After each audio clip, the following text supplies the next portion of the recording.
नमस्कार दोस्तों, कैसे हैं आप लोग। एग्ज़ाम लोग में आपका बहुत बहुत स्वागत है। मैं हूं अंगद। आप सभी लोगों को प्रदूषण से संबंधित पर्यावरण के चैप्टर में प्रदूषण से संबंधित कुछ प्रश्नों को लेकर आए हैं।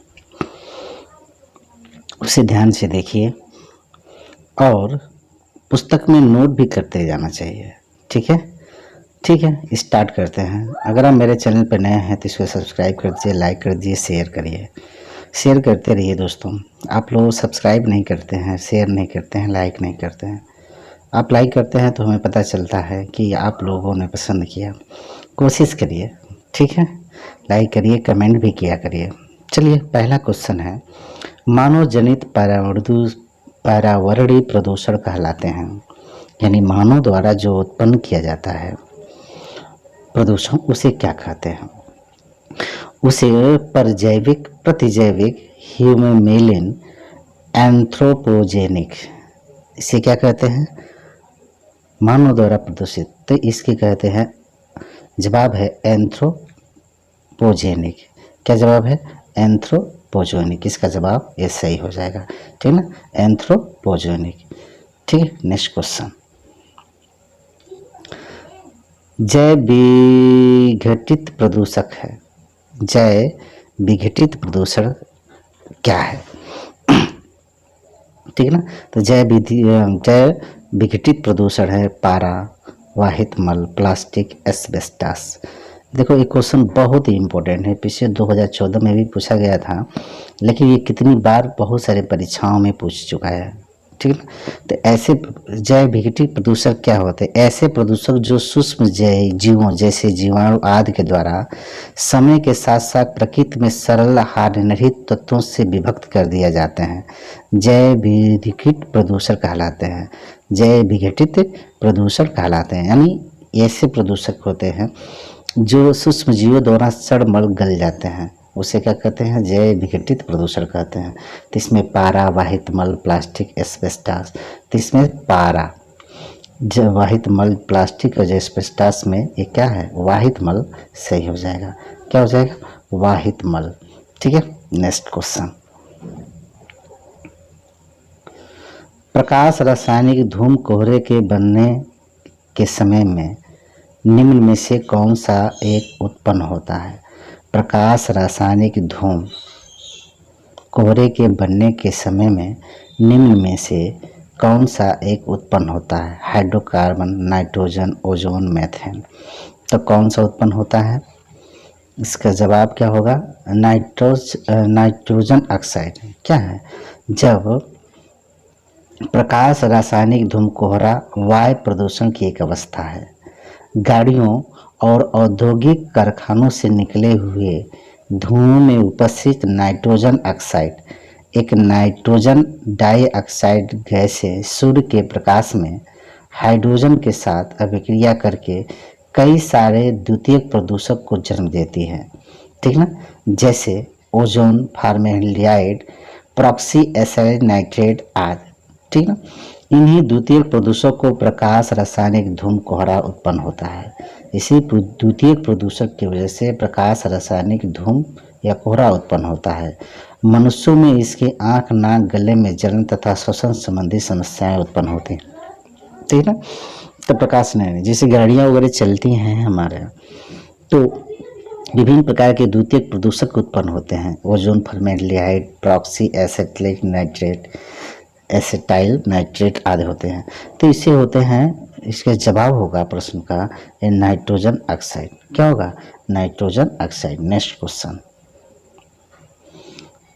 भारत के समुद्री जलों में हानिकारक शैवाल प्रस्फुटन में हो रही वृद्धि पर चिंता व्यक्त की गई है। इस समृद्धि का क्या कारण तत्व हो सकता है? ज्वार नद मुख में पोषकों का प्रस्राव, मानसून में भूमि से जल प्रवाह, समुद्रों में उत्प्रवाह। निम्नलिखित कूटों का आधार पर सही उत्पन्न है। केवल एक, केवल दो, एक और दो, केवल वन, केवल वन और टू, केवल टू और थ्री, या केवल वन टू थ्री। तो इसमें कौन सा होता है? इसका जवाब होगा सीधे 1 2 3, यानी 3 को तीनों होगा। इसका जवाब क्या होगा 1 2 3।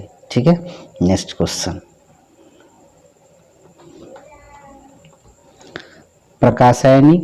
प्रकाश रासायनिक धूम का बनना किसके बीच अभिक्रिया का परिणाम है?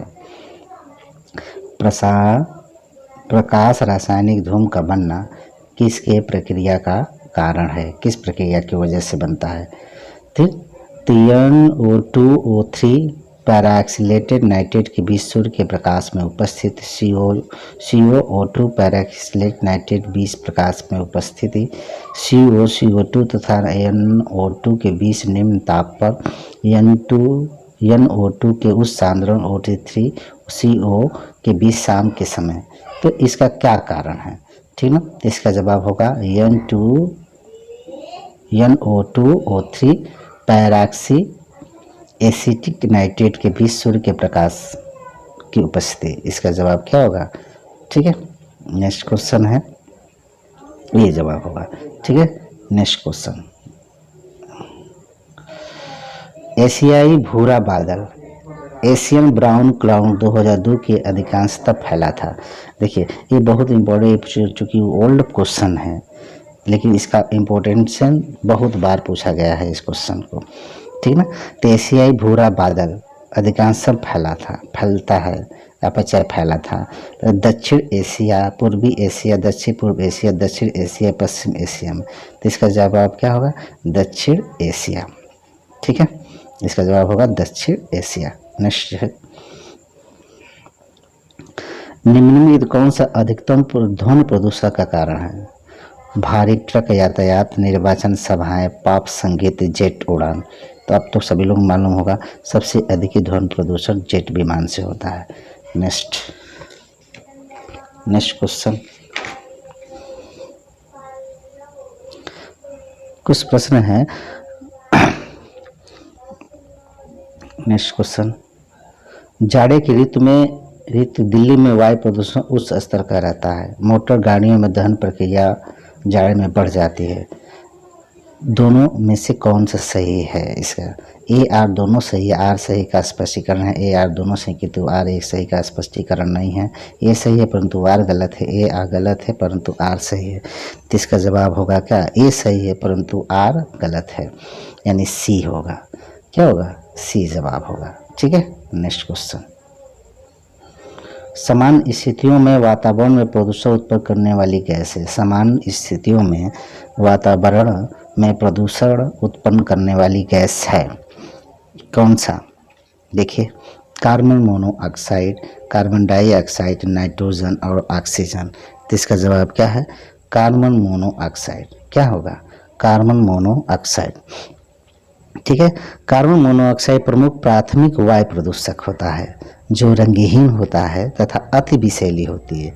इसकी 90% मात्रा प्राकृतिक स्रोतों तथा शेष 10% ईंधन पदार्थों मुक्त कोयले के जलने, स्वचालित वाहनों इत्यादि से वातावरण में मिलती रहती है। ठीक है, तो कार्बन मोनो क्या है? Carbon monoxide. क्या जवाब होगा इसका? Carbon monoxide.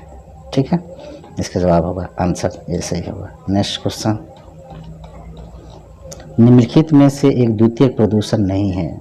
ठीक है, PAN इसे कहते हैं proxy acylated nitrate. Smog, ozone तथा स्मॉग द्वितीयक होते हैं। ओजोन और स्मॉग जो होता है द्वितीयक होते हैं। सल्फर डाइऑक्साइड, ओजोन, तो कौन सा एक द्वितीयक प्रदूषक नहीं है? इसका जवाब हुआ सल्फर डाइऑक्साइड। इसका जवाब क्या होगा? Sulphur dioxide. Next question.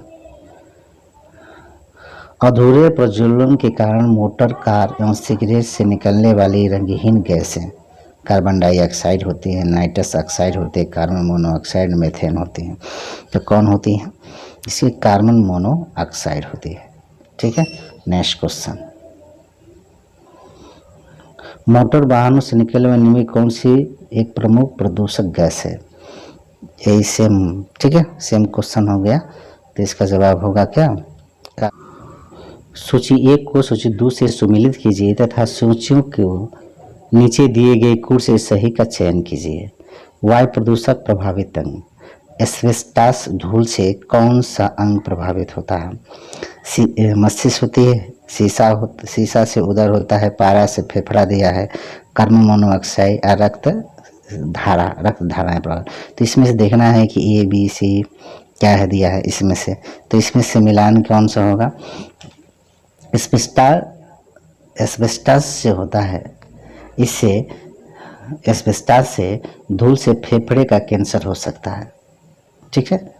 और शीशा मानव शरीर में केंद्रीय तंत्रिका तंत्र तथा मस्तिष्क को नुकसान पहुंचा सकता है। पारा जो होता है, पारा विषाक्त से जल्द उदर संबंधी सामान उत्पन्न होते हैं। कार्बन अणु से पीड़ित व्यक्ति गैस के रक्त में हीमोग्लोबिन से प्राथमिक रूप से संयुक्त होकर ऑक्सीजन अणुओं को प्रतिस्थापित करके क्रमशः रक्त को ऑक्सीजन रहित करके क्रिया करती है, जिसके परिणाम से कोशिका श्वसन असफल हो जाता है और फलस्वरूप मृत्यु हो जाती है। तो अब इसमें से कौन सा सही होगा? तो आपको बता दिया गया, तो इसका जवाब होगा बी। क्या होगा? बी इसका जवाब होगा। क्या होगा? बी सही होगा। नेक्स्ट क्वेश्चन, निम्नलिखित वायु प्रदूषण में कौन सा रक्त धारा को दुष्प्रभावित कर मौत उत्पन्न कर सकता है? तभी बताए थे, रक्त धारा को प्रदूषित कर और मौत उत्पन्न करता है, तो इसका जवाब होगा क्या? D, carbon monoxide. क्या होगा? Carbon monoxide. नेक्स्ट क्वेश्चन, प्रदूषकों को उनके दीर्घकालीन प्रभाव के साथ दिए कूट की सहायता को से सुमेलित कीजिए।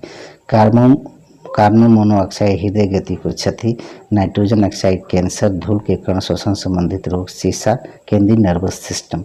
तो इसमें सुमेलित करना है, तो कौन से सही होगा? तभी बताए थे, इसका जवाब होगा आपका सी। मिला लीजिएगा, सी। इसका जवाब क्या होगा? सी, ठीक है। नेक्स्ट क्वेश्चन, भूमिगत जल को प्रदूषित करने वाले अजैविक प्रदूषक हैं। भूमिगत जल को प्रदूषित करने वाले अजैविक प्रदूषक हैं बैक्टीरिया, शैवाल, आर्सेनिक, विषाणु। इसका जवाब क्या होगा? आर्सेनिक, ठीक है। इसका जवाब होगा आर्सेनिक। नेक्स्ट क्वेश्चन, जल को दूषित करने वाले अजैविक प्रदूषक हैं, कौन से हैं? बैक्टीरिया, शैवाल, आर्सेनिक और विषाणु। इसका जवाब क्या होगा? आर्सेनिक। भूमिगत जल को प्रदूषित करने वाले क्या हैं? ये, ठीक है, आर्सेनिक।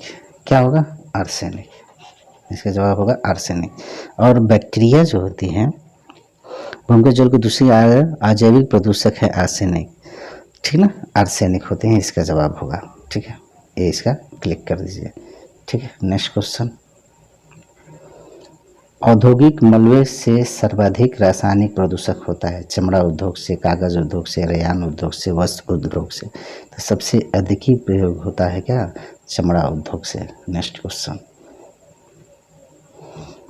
निम्न में कौन से कुछ महत्वपूर्ण प्रदूषक जो भारत में इस्पात उद्योग द्वारा मुक्त किए जाते हैं? में कौन से कुछ महत्वपूर्ण प्रदूषक है जो भारत में इस्पात उद्योग द्वारा मुक्त किए जाते हैं?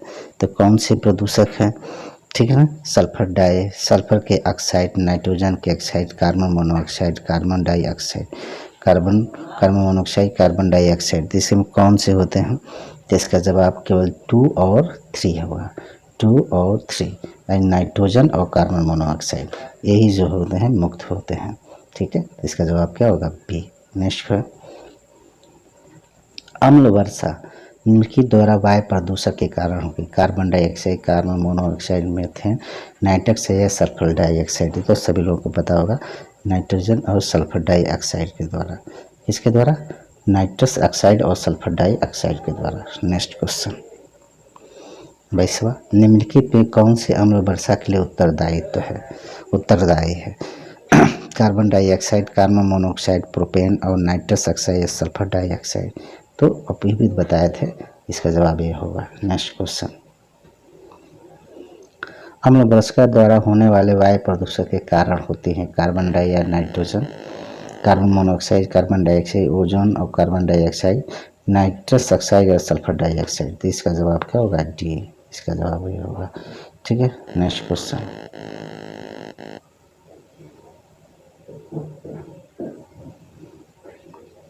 अम्ल विष का निम्न में कौन से अम्ल विष का कारण है? Carbon monoxide, carbon dioxide, carbon dioxide, nitrogen, sulphur या नाइट्रस ऑक्साइड, यही होगा। अम्ल वृष्टि का कारण क्या होगा, यही है। ठीक है, अभी सेम क्वेश्चन कई बार हो गया रिपीटेशन।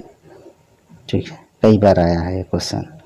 अम्ल वर्षा होती है बादल तक पहुंचकर ठंड होने वाली अम्ल वाष्प के कारण वर्षा के जल और कार्बन डाइऑक्साइड प्रदूषण की मध्य प्रतिक्रिया के कारण बादल के जल और सल्फर डाइऑक्साइड प्रदूषण के मध्य प्रतिक्रिया के समय बिजली चमकने, बादल फटने, जल वाष्प के विद्युत अवशेष के बीच प्रतिक्रिया। तो इसके द्वारा क्या होता है, अम्ल वर्षा किसकी वजह से होती है? तो इसका जवाब क्या होगा, सी, बादल के जल और सल्फर डाइऑक्साइड प्रदूषण के मध्य प्रतिक्रिया के फलस्वरूप। ठीक है ना, बादल के, तो इसका जवाब क्या होगा, सी। क्या होगा, सी, ये जवाब होगा। नेक्स्ट क्वेश्चन है, निम्न के एक का वर्षा के पानी में घुलने से वर्षा का पानी अम्लीय हो जाता है। सल्फर के ऑक्साइड, बोरान के ऑक्साइड, हाइड्रोक्लोरिक अम्ल, नाइट्रिक अम्ल, तो कौन सा हो जाता है? तो किसके जलने से वर्षा अम्लीय हो जाती है? तो ये हो जाएगा सल्फर के ऑक्साइड। क्या होगा, सल्फर के ऑक्साइड। नेक्स्ट क्वेश्चन, अम्ल वर्षा होती है कारखानों से, पेट्रोल से, कोयला जलाने से, लकड़ी से। तो किससे होती है? कारखानों से। इसका जवाब होगा कारखानों से। ठीक है, नेक्स्ट क्वेश्चन, निम्नलिखित कौन सी गैस वायुमंडल में अम्लीय वर्षा के लिए उत्तरदायी है?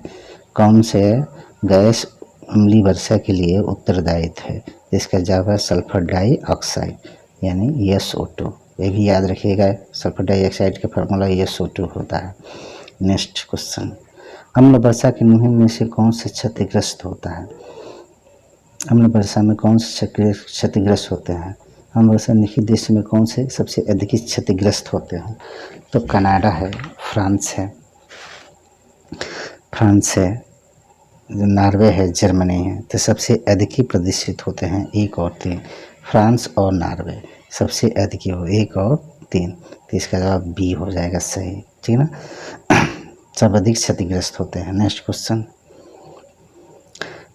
किस देशों में सर्वाधिक अम्लीय वर्षा होती है? तभी तो जवाब मिला था ना, नॉर्वे में सबसे अधिक ही होती है अम्लीय वर्षा। ठीक है, अम्लीय वर्षा, अंतर्राष्ट्रीय अम्ल वर्षा सूचना केंद्र स्थापित किया गया है तो कहाँ? मैनचेस्टर में। कहाँ? मैनचेस्टर में। मैनचेस्टर अंतर्राष्ट्रीय अम्ल सूचना केंद्र मैनचेस्टर, इंग्लैंड के मैनचेस्टर में स्थापित किया है। इंग्लैंड में ये मैनचेस्टर कहाँ है? इंग्लैंड में। ठीक है, नेक्स्ट क्वेश्चन,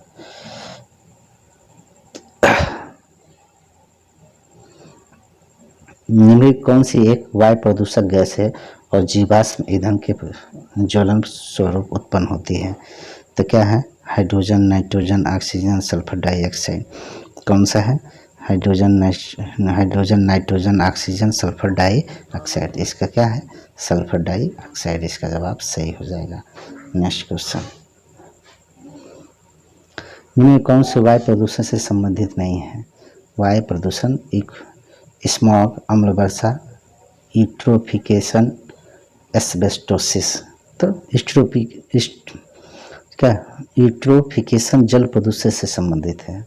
स्मॉग, अम्ल वर्षा, एस्बेस्टिस वायु प्रदूषण से संबंधित है और यूट्रोफिकेशन जल प्रदूषण से संबंधित है। जल में अप्राकृतिक रूप से नाइट्रोजन और फास्फोरस की मात्रा बढ़ने को ही यूट्रोफिकेशन कहते हैं। यानी नाइट्रोजन और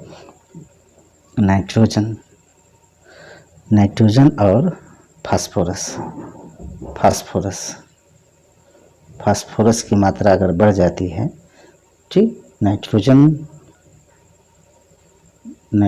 और फास्फोरस की मात्रा बढ़ जाती है तो उसे क्या कहते हैं? यूट्रोफिकेशन कहते हैं। क्या कहते हो? यूट्रोफिकेशन कहते हैं। ठीक है, तो इसका जवाब क्या होगा? यह जल प्रदूषक है। क्या है? तो इसका जवाब होगा जल प्रदूषक। ठीक है, नेक्स्ट क्वेश्चन, फ्लाई ऐश से प्रदूषक धन उत्पाद है जो प्राप्त होता है जलाने से। फ्लाई ऐश क्या होती है? कोल पत्थर के कोयले को, चारकोल लकड़ी कोयले को, डीजल मिट्टी के तेल को, CNG को। तो फ्लाई ऐश कोयले के दहन के से उत्पन्न प्रदूषक है। इसमें सूक्ष्म कण उपस्थित हुए धुएं के साथ हवा में फैल जाते हैं। तो इस वजह से इसका जवाब क्या होगा, ये इसका जवाब सही हो जाएगा। ठीक है, नेक्स्ट क्वेश्चन। निभृत विषारी कार्बन डाइऑक्साइड, नाइट्रोजन के ऑक्साइड, सल्फर के ऑक्साइड में कौन से ऊष्मी उत्सर्जन ऊष्मीय शक्ति संयंत्रों में कोयले दहन से उत्सर्जित होते हैं? केवल 1, केवल 2, केवल 2 और 3, केवल 1 और 3, 1 2 3। तो इसका क्या जवाब होगा? इसका 1 2 3, 3 को तीनों होते हैं। क्या होते हैं? 3 को तीनों होते हैं। तो इसको मिला लीजिए। ठीक है, क्या कार्बन डाइऑक्साइड, नाइट्रोजन के ऑक्साइड, सल्फर के ऑक्साइड क्या होते हैं? ये 3 को तीनों होते हैं। ठीक है, इसका जवाब होगा नेक्स्ट। ग्रीन मफलर संबंधित है। ग्रीन मफलर संबंधित है मृदा प्रदूषण से, वायु प्रदूषण से, ध्वनि प्रदूषण, जल प्रदूषण से। तो इसका जवाब क्या होगा? ग्रीन मफलर किसे विशालकाय हरे पौधे अधिक ध्वनि प्रदूषण वाले क्षेत्रों में रोपित किए जाते हैं, क्योंकि उसमें ध्वनि तरंगों को अवशोषित करने की क्षमता होती है। ध्वनि प्रदूषण को नियंत्रित करने वाले ये हरे पौधे को ग्रीन मफलर कहते हैं। यानी जो विशालकाय पौधे होते हैं वो ध्वनि प्रदूषण को रोकते हैं, यानी ध्वनि को आगे संचरित नहीं होने देते हैं। इस वजह से इसे ग्रीन मफलर कहते हैं। इसका जवाब होगा क्या? किससे ग्रीन मफलर संबंधित किससे हुआ? क्या? ध्वनि प्रदूषण से संबंधित है। किससे संबंधित है? ध्वनि प्रदूषण से संबंधित है। तो इसका जवाब होगा A, C. Next question. Nepal gas त्रैसी मिथाइल आइसोनेटेड मिक रिसाव की घटना हुई थी। तो यहाँ तो सभी मालूम होगा सभी लोगों को। सी इसका जवाब 3 दिसंबर 1984 को।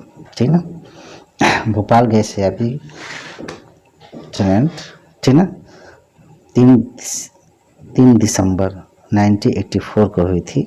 इसमें 42 टन मिथाइल आइसोनेट गैस भरी थी जल से। ठीक ना, मिथाइल आइसोनेट हुई थी भोपाल त्रैस्ती।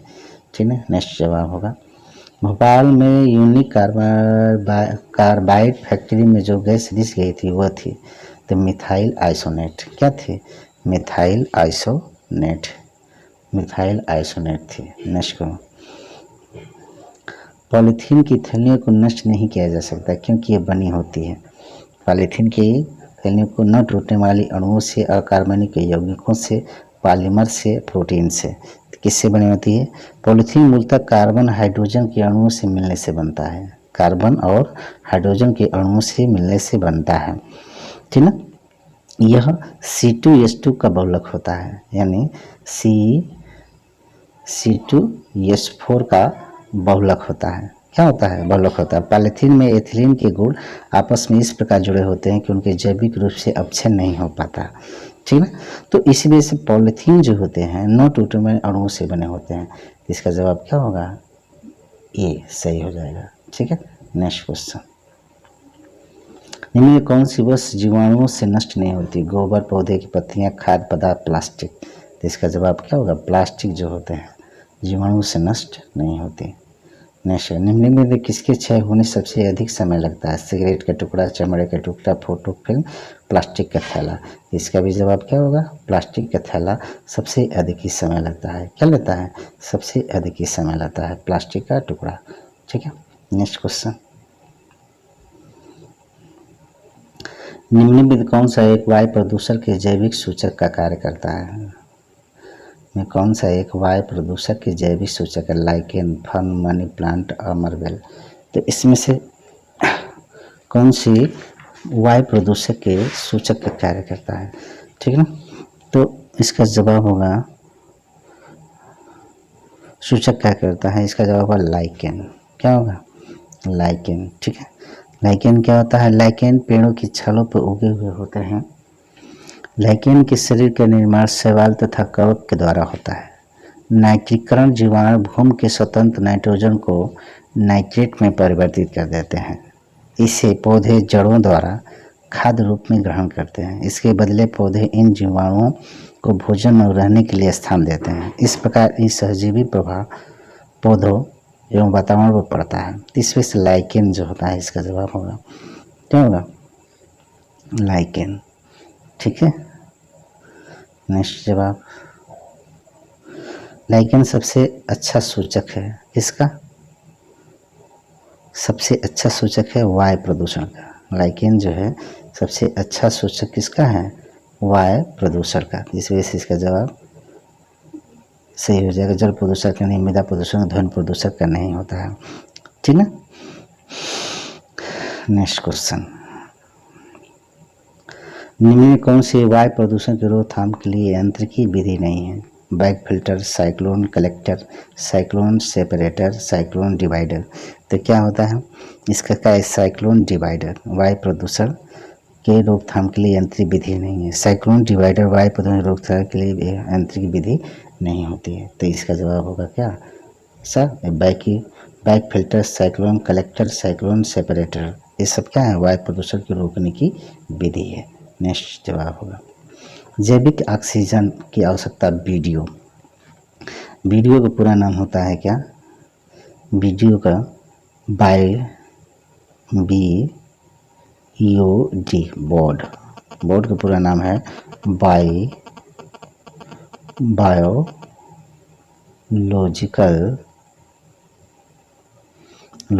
ऑक्सीजन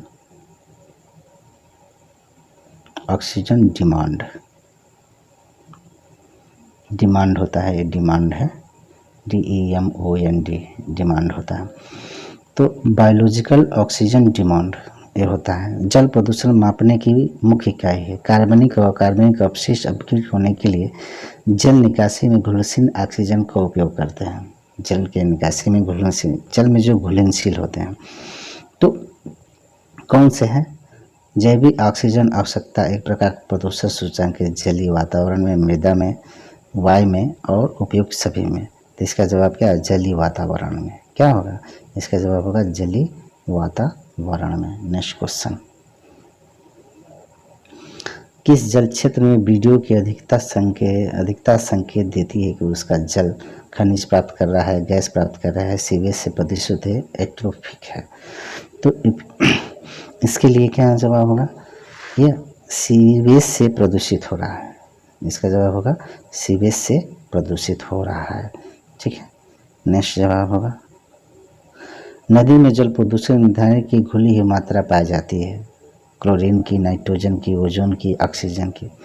तो नदी में जल प्रदूषण की ईंधन की घुली हुई मात्रा पाई जाती है, ऑक्सीजन की। ठीक है, नेक्स्ट जवाब होगा इसका, जैव उपचार, बायो रेमेडिएशन से तात्पर्य क्या है, जैव उपचारण, बायो रेमेडिएशन से तात्पर्य क्या है, जीवों द्वारा पर्यावरण से विषैली पदार्थ का निष्कासन, रोगाणुओं तथा पीड़ितों पर जैविक नियंत्रण, शरीर में अंगों का प्रत्यारोपण, सूक्ष्मजीवों की सहायता से रोगों का निदान। ठीक है, तो इसका जवाब क्या होगा, ए। इसका जवाब क्या होगा, ए। क्या होगा, जीवों द्वारा पर्यावरण से विषैले पदार्थों का निष्कासन। ठीक है, नेक्स्ट जवाब होगा,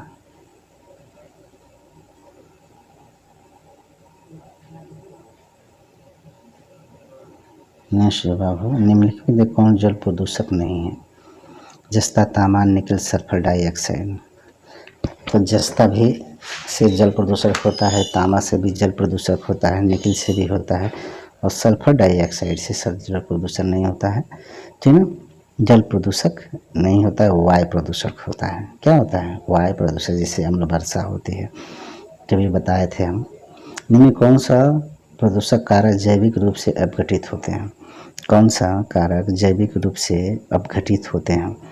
ठीक है, जैविक रूप से मैंने आराम से बैक्टीरिया कीड़े द्वारा सड़ गल जाते हैं, तो क्या मल, एस्बेस्टस नहीं हो, DDT नहीं होता, प्लास्टिक भी नहीं होता है, मल जो होते हैं आराम से बैक्टीरिया द्वारा अपघटित हो जाते हैं। ठीक है, नेक्स्ट, स्वचालित वाहन निर्यातक का सबसे अति विषालु धातु प्रदूषक है, कॉपर, लेड, कैडमियम, मरकरी।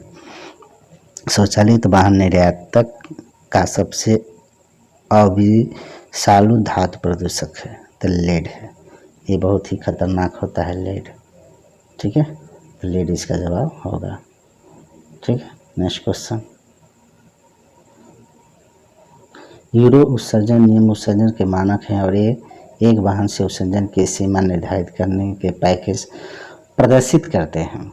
निम्नलिखित गैसों में कौन इसके अंतर्गत आच्छादित हैं? Carbon monoxide, hydrocarbon, nitrogen oxide, उपयुक्त सभी। तो इसका जवाब होगा उपयुक्त सभी। क्या होगा? उपयुक्त सभी हो। ठीक ना। नेक्स्ट है यूरो सेकेंड मानकों को पूरा करने के लिए अति अल्प सल्फर डीजल में सल्फर की मात्रा क्या होना चाहिए? तो डीजल में सल्फर की मात्रा क्या होती है? 0.05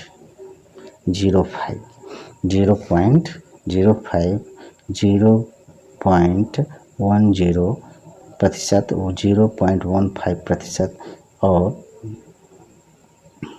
0.20%। तो इसका जवाब क्या होगा? इसका सही जवाब है ए। क्या है इसका जवाब? क्या है? ए। ठीक है। Next question,